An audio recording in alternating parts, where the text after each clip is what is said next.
Qətiyyən piraşki sevmirəm və yemirəm. Amma bu ciyər piraşkisinin bir dənəsini yeməsəm olmaz. Bax balaca bir əlavəm onu dəhşət dadlı eləyir.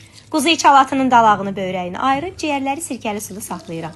Yuyub qaynadıram, blenderdən keçirirəm. Ət çəkən maşından da çəkə bilərsiniz. Xırda doğradığım yağ soğan əlavə eləyib, bir qaşıq alça turşusu qatıram. Bu da I am hungry üsulu olsun, mütləq yoxlayarsınız. Ən sonda narın doğradığım şüyüd, duz, istiot, sarı kökünü əlavə eləyib yekunlaşdırıram. Xəmir reseptim isə həmişəki kimidir. Videonun mətnində qeyd etmişəm.